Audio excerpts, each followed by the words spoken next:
বান্ধবী এসছে আমার বাড়িতে ঘুরতে, তাই বান্ধবীকে জিজ্ঞাসা করলাম, কিরে বান্ধবী, আজ রাতে বিরিয়ানি খাবি? পেটে খিদে মুখে লাজ, তাই সে কিছুতেই আর হ্যাঁটুকু বলতে পারছে না। আমি বুঝতেই পারলাম ও একটু লজ্জা পেয়েছে, তাই ওকে আর বেশি কথা জিজ্ঞাসা না করে বললাম, চল আমার সাথে। তখন আমাকে জিজ্ঞেস করলো কোথায় যাবি। আমি বললাম, চল তো আমার সাথে, দেখবি কোথায় যাই। সোজা দুজন মিলে চলে গেলাম বিরিয়ানির দোকানে, আর গিয়ে দাদাকে বললাম যে, দাদা 2 প্লেট গরম গরম চিকেন বিরিয়ানি দিয়ে দাও। দাদাও 2 প্লেট গরম গরম চিকেন বিরিয়ানি চটপট প্যাক করে দিল।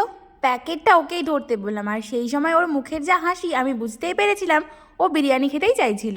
তারপর দুজন মিলে চটপট বাড়ি চলে এসে বেশি দেরি না করে দুজন 2 প্যাকেট বিরিয়ানি নিয়ে খেতে বসে পড়লাম। খেতে খেতে ম্যাডাম আমাকে হট করে বলেন, জানিস তো বান্ধবী, আমারও না মনটা খুব বিরিয়ানি বিরিয়ানি করছিল, কিন্তু অতিথি বলে কথা তো, তাই জন্য আর কিছু বলতে পারিনি।